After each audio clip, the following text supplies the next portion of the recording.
Good afternoon, all of you. My name is Navjot Kaur. Today's my topic anaphylactic reaction. Anaphylactic reaction ਇੱਕ severe life threatening condition ਹੈ।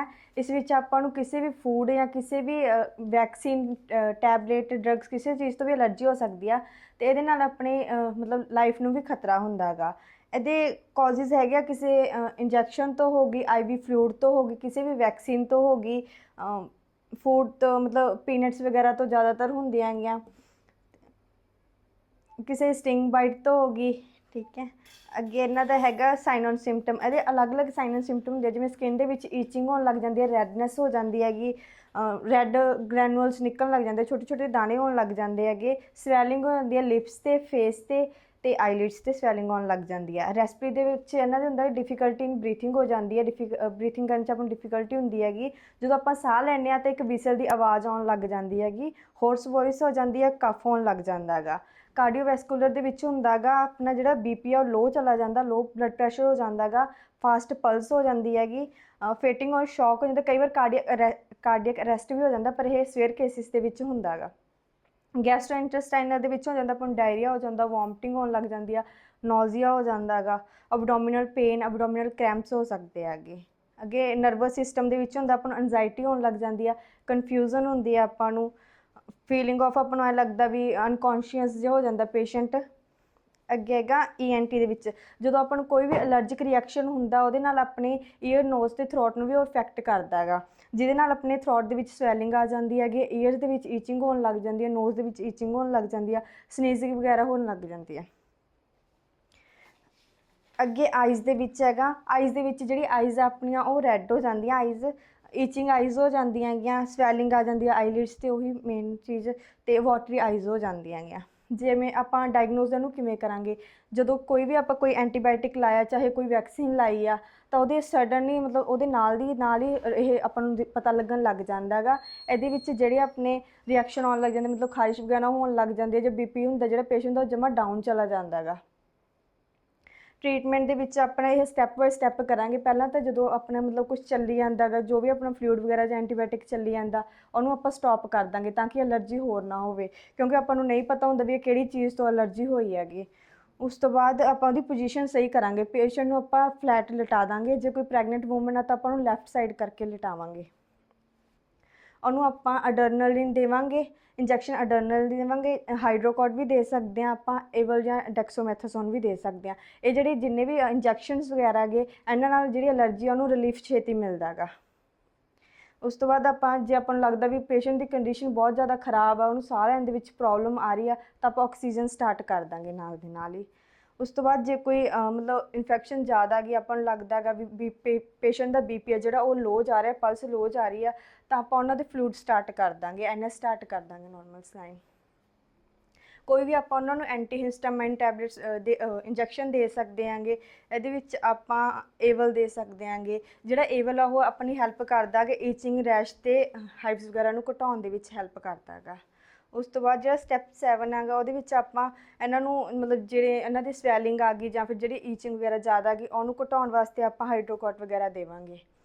ਉਸ ਤੋਂ ਬਾਅਦ ਜਿਹੜੇ ਹਾਈਡਰੋਕੋਟ ਆ ਉਹ ਆਪਣੀ ਹੈਲਪ ਕਰਦਾ ਗਾ, ਜਿੰਨੀ ਵੀ ਆਪਣੀ ਮਤਲਬ ਈਚਿੰਗ ਹੋ ਰਹੀ ਆ ਜਾਂ ਫਿਰ ਜਿਹੜੀ ਸਵੈਲਿੰਗ ਜ਼ਿਆਦਾ ਹੋਈ ਉਹਨੂੰ ਘਟਾਉਣ ਦੇ ਵਿੱਚ ਹੈਲਪ ਕਰਦਾ ਗਾ। ਸਾਰਾ ਕੁਛ ਟਰੀਟਮੈਂਟ ਕਰਨ ਤੋਂ ਬਾਅਦ ਆਪਾਂ ਅੰਡਰ ਆਬਜ਼ਰਵੇਸ਼ਨ ਰੱਖਾਂਗੇ ਪੇਸ਼ੈਂਟ ਨੂੰ। ਆਬਜ਼ਰਵਨ ਦੇ ਵਿੱਚ ਆਪਾਂ ਉਹਨਾਂ ਦਾ ਬਲੱਡ ਪ੍ਰੈਸ਼ਰ, ਵਾਈਟਲ ਸਾਇੰਸ ਜਿੰਨੇ ਵੀ ਹੁੰਦੇ, ਮਤਲਬ ਪਲਸ ਵਗੈਰਾ, ਸੈਚੂਰੇਸ਼ਨ ਜੋ ਵੀ ਆ ਉਹ ਆਪਾਂ ਚੈੱਕ ਕਰਦੇ ਰਵਾਂਗੇ। ਅਤੇ ਇਹਦੇ ਅੰਦਰ ਆਪਾਂ ਮਤਲਬ ਆਕਸੀਜਨ ਸੈਚੂਰੇਸ਼ਨ ਵੀ ਚੈੱਕ ਕਰਾਂਗੇ। ਪੇਸ਼ੈਂਟ ਨੂੰ ਆਪਾਂ 4 ਤੋਂ 6 ਘੰਟੇ ਦੇ ਵਿੱਚ ਅੰਡਰ ਆਬਜ਼ਰਵੇਸ਼ਨ ਰੱਖਾਂਗੇ ਤਾਂ ਕਿ ਉਹਨੂੰ ਹੋਰ ਕੋਈ ਐਲਰਜੀ ਦੁਬਾਰਾ ਨਾ ਹੋ ਜਾਵੇ, ਇਹ ਦੇਖਣ ਲਈ। ਉਸ ਤੋਂ ਬਾਅਦ ਆਪਣੀ ਆ ਜਾਂਦੀ ਹੈ ਨਰਸਿੰਗ ਮੈਨੇਜਮੈਂਟ। ਨਰਸਿੰਗ ਮੈਨੇਜਮੈਂਟ ਦੇ ਵਿੱਚ ਫਸਟ ਤਾਂ ਇਹੀ ਚੀਜ਼ ਹੈ ਕਿ ਆਪਾਂ ਜਿਹੜੀ ਡਰੱਗ ਵਗੈਰਾ ਜਾਂ ਜੋ ਵੀ IV ਫਲੂਇਡ ਚੱਲ ਰਿਹਾ ਆਪਾਂ ਉਹਨੂੰ ਸਟੋਪ ਕਰ ਦਾਂਗੇ। ਉਸ ਤੋਂ ਬਾਅਦ ਆਪਾਂ ਉਹਨੂੰ ਕਾਲ ਕਰਾਂਗੇ, ਮਤਲਬ ਜੇ ਆਪਾਂ ਇਕੱਲੇ ਹਾਂ ਤਾਂ ਆਪਾਂ ਕਿਸੇ ਨੂੰ ਕਾਲ ਕਰਾਂਗੇ ਨਾਲ ਹੈਲਪ ਦੇ ਵਾਸਤੇ। ਅਤੇ ਆਪਾਂ ਜੋ ਵੀ ਅਡਰਨਲਿਨ ਵਗੈਰਾ ਗਾ ਜਾਂ ਫਿਰ ਹਾਈਡਰੋਕੋਟ ਹੈ ਉਹ ਆਪਾਂ ਨਾਲ ਦੀ ਨਾਲ ਲਗਾ ਦਾਂਗੇ ਤਾਂ ਕਿ ਪੇਸ਼ੈਂਟ ਨੂੰ ਜ਼ਿਆਦਾ ਪ੍ਰੋਬਲਮ ਨਾ ਆਵੇ। ਉਸ ਤੋਂ ਬਾਅਦ ਆਪਾਂ ਆਕਸੀਜਨ ਵਗੈਰਾ ਸਟਾਰਟ ਕਰਾਂਗੇ, IV ਫਲੂਇਡ ਸਟਾਰਟ ਕਰਾਂਗੇ ਕਿਉਂਕਿ ਉਹਨਾਂ ਦਾ BP ਜ਼ਿਆਦਾ ਲੋ ਚਲਾ ਗਿਆ ਹੈਗਾ। ਤੇ ਉਸਦੇ ਜੋ ਵੀ ਮੈਡੀਸਨ ਵਗੈਰਾ ਦੇਖਾਂਗੇ ਉਹਦੇ ਵਾਈਟਲ ਸਾਈਨਸ ਆਪਾਂ ਕੰਟੀਨਿਊਸਲੀ ਚੈੱਕ ਕਰਦੇ ਰਵਾਂਗੇ, ਡਾਕੂਮੈਂਟ ਕਰਾਂਗੇ ਇਵੈਂਟ ਨੂੰ, ਆਪਾਂ ਉਹ ਜੋ ਵੀ ਉਹਨਾਂ ਨੂੰ ਪ੍ਰੋਬਲਮ ਆਈ ਹੈ, ਜੋ ਵੀ ਕਿਸੇ ਇੰਜੈਕਸ਼ਨ ਵਗੈਰਾ ਤੋਂ ਪ੍ਰੋਬਲਮ ਆਈ ਹੈ ਜਾਂ ਕਿਸੇ ਵੀ ਚੀਜ਼ ਤੋਂ ਪ੍ਰੋਬਲਮ ਆਈ ਆ, ਉਹ ਆਪਾਂ ਆਪਣੀ ਫਾਈਲ ਦੇ ਵਿੱਚ ਸਪੈਸ਼ਲੀ ਨੋਟ ਕਰਾਂਗੇ, ਕਿਉਂਕਿ ਅਗਲਾ ਸਟਾਫ ਆਊਗਾ ਉਹਨੂੰ ਉਹ ਚੀਜ਼ ਦੀ ਪਤਾ ਹੋਣਾ ਚਾਹੀਦਾ ਵੀ ਹਾਂ ਇਹ ਪ੍ਰੋਬਲਮ ਆਈ ਹੈਗੀ, ਤਾਂ ਜੋ ਵੀ ਇੰਜੈਕਸ਼ਨ ਵਗੈਰਾ ਉਹਨੂੰ ਅਵੋਇਡ ਕਰਦੇ ਆ। ਉਸ ਤੋਂ ਬਾਅਦ ਆਪਾਂ ਪੇਸ਼ੈਂਟ ਨੂੰ ਵੀ ਐਜੂਕੇਟ ਕਰਾਂਗੇ ਤਾਂ ਕਿ ਉਹ ਇਸ ਚੀਜ਼ ਦਾ ਮਤਲਬ ਯੂਜ਼ਸ ਵਗੈਰਾ ਨਾ ਕਰੇ ਤੇ ਉਹਨੂੰ ਜ਼ਿਆਦਾ ਪ੍ਰੋਬਲਮ ਅੱਗੇ ਤੋਂ ਇਹ ਪ੍ਰੋਬਲਮ ਨਾ ਆਵੇ। Thank you.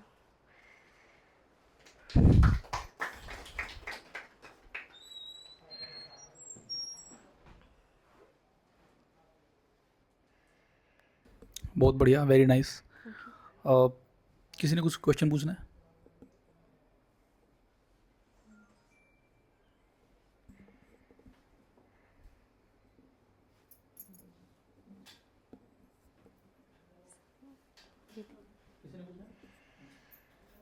तो अभी जैसे अपन ने किसी को कुछ ब्लड ट्रांसफ्यूजन स्टार्ट किया या कोई एंटीबायोटिक स्टार्ट की, तो सबसे पहले तो हमने, क्योंकि ये एनाफाइलेक्टिक रिएक्शन कभी भी किसी को भी और किसी भी ड्रग से हो सकती है, हाँ जी सर। तो हमारा गोल ये है कि ये होनी नहीं चाहिए, नंबर 1। अगर हो तो बहुत माइल्ड फॉर्म में हो, और जब भी हो तो हमें फटाफट आइडेंटिफाई हो जाए। तो हमें सबसे पहले हमारे प्रैक्टिकल पर्पज़ के लिए एक टेस्ट डोज का सिस्टम बनाना चाहिए। If we are giving any antibiotic, we should first give a test dose. अगर टेस्ट डोज स्किन में आपने थोड़ी सी टेस्ट डोज दी है और वहाँ पे फ्लेयर बन रहा है, रिएक्शन हो रही है, आप तो वो ड्रग से एलर्जिक है और वो पेशेंट को हम वो एंटीबायोटिक नहीं दे सकते। उसके लिए डॉक्यूमेंटेशन होना चाहिए कि हमने ये पेशेंट को ये ड्रग का इतने बजे इस डेट पे टेस्ट डोज दिया है और पेशेंट को कोई एडवर्स रिएक्शन नहीं हुआ है, सो दैट कि आगे से वो ड्रग वो पेशेंट को सेफली दिया जा सके। ठीक है। तो अगर मान लो कोई एलर्जिक रिएक्शन पेशेंट को होता है वो ड्रग से, इसका मतलब वो ड्रग हमने नहीं देना है। Anaphylactic shock is a severe condition of a allergic reaction of the drug. तो हमने, हमारा गोल ये है कि एनाफाइलेक्टिक शॉक तक तो हमें पहुंचने नहीं देना, हमें पहले ही उसको टैकल करना है। तो एंटीबायोटिक का टेस्ट डोज हमें देना है। अगर कोई पेशेंट को हम ओटी में शिफ्ट कर रहे हैं और हमें ओटी के ड्रग्स की इन्फॉर्मेशन पहले से होनी चाहिए कि ओटी में कौन सा ड्रग पेशेंट को लगना है, एंटीबायोटिक स्पेसिफिकली, तो उसकी टेस्ट डोज हमें वार्ड में पेशेंट को पहले से दे देनी चाहिए। और साथ में वो एंटीबायोटिक जिसकी हमने टेस्ट डोज दी है वो हमें ओटी में शिफ्ट करवा देना चाहिए साथ में, कि ये हमने इसकी टेस्ट डोज दी है और ये पेशेंट को एडवर्स ड्रग रिएक्शन नहीं है। ठीक है, ताकि एनाफाइलेक्टिक शॉक ना हो। अभी किसी को हमने ब्लड ट्रांसफ्यूजन स्टार्ट किया है तो हमने ब्लड ट्रांसफ्यूजन स्टार्ट करने के बाद वहीं पे खड़े रहना चाहिए, वहाँ से दूर नहीं जाना चाहिए, ये देखने के लिए कि is there anything related to adverse drug reaction to blood, क्योंकि ब्लड से एडवर्स ड्रग रिएक्शन होने के चांसेस ज़्यादा हैं। तो हमने कोशिश करनी है कि patient, we are sitting there only and we are not disturbing anything and we are looking at the patient's vitals properly during the blood transfusion. If there is any fluctuation और कोई भी ब्लड ट्रांसफ्यूजन के time पे vitals के अंदर कोई भी change नहीं हो रहा है ना, तो एडवर्स ड्रग रिएक्शन के लिए हमें ये देखना चाहिए। अगर मान लो कोई पेशेंट को हमें लगता है कोई एडवर्स ड्रग रिएक्शन हो रही है, तो सबसे पहले तो जिस भी चीज़ से एडवर्स ड्रग रिएक्शन हो रही है उसको इमीडिएटली स्टॉप कर देना चाहिए। ठीक है, ताकि वो रिएक्शन आगे बढ़े नहीं। अब जो रिएक्शन हो गई है हमें इमीडिएटली उसको एनालाइज करना है कि एडवर्स ड्रग रिएक्शन क्या हुई है। जैसे आपने सारा कुछ बता दिया है ना कि ये सारे सिस्टम को अफेक्ट कर सकता है, हार्ट को अफेक्ट कर सकता है, बीपी फॉल कर सकता है, लंग्स को अफेक्ट कर सकता है, ऑक्सीजन सैचुरेशन फॉल कर सकती है, स्किन इन्फ्लेमेशन हो जाएगी, इडीमा हो जाएगा और पेरीऑर्बिटल इडीमा हो सकता है, लेबियल इडीमा हो सकता है ना। तो ये सारी चीज़ें हो सकती हैं। तो हमने आइडेंटिफाई करना है, सबसे पहले हमने इन्फ्लेमेशन को ब्लॉक करना है। इन्फ्लेमेशन को ब्लॉक करने के लिए आप क्या दे रहे हो? हाइड्रोकोड दे रहे हो और साथ में आपने बताया एविल भी दे सकते हैं, एविल दे रहे हो, एविल डेक्सामेथासोन आप दे रहे हो। तो आपने सबसे पहले जो इन्फ्लेमेशन, जो एडवर्स रिएक्शन ड्रग की वजह से हो गई है, सबसे पहले उसको ब्लॉक करना है। एक बार हमने उसके लिए इंजेक्शंस दिए हैं, उसके बाद immediately we will take the vitals कि पेशेंट का बीपी नॉर्मल है कि नहीं है, सैचुरेशन नॉर्मल है कि नहीं है, हार्ट रेट नॉर्मल है कि नहीं है ना। तो एक बार सारे वाइटल्स हमने चेक कर लिए। If vitals are normal then we will wait, we will not do anything, we will wait after the Avil and dexamethasone that you have already given. ठीक है, अगर हमें लगता है कि there is a change in the vitals, so immediately we will keep a consultant in the loop. If there is any adverse drug reaction, immediately अगर हमको लगता है कि नहीं हमने एडवर्स ड्रग रिएक्शन हो गया है, you can give Avil and dexa, that is emergency drug. उसके लिए पूछने की जरूरत नहीं है, immediately you can give. And then you inform the consultant कि ऐसा ऐसा हो गया है, एडवर्स ड्रग रिएक्शन हुई है ये मेडिसिन से या ब्लड से, and I have given these 2 drugs, that this should be always be available in the crash card. ठीक है. उसके बाद आपने सारे वाइटल्स चेक कर रहे हैं, वाइटल्स इन्फॉर्म करने हैं कि ये वाइटल्स में क्या वाइटल्स क्या है. Accordingly then we will go on to other drugs according to the symptoms. जैसे कि आप कह रहे हो एड्रेनालिन देना है, if there is a fall in the BP then only we will go for adrenaline.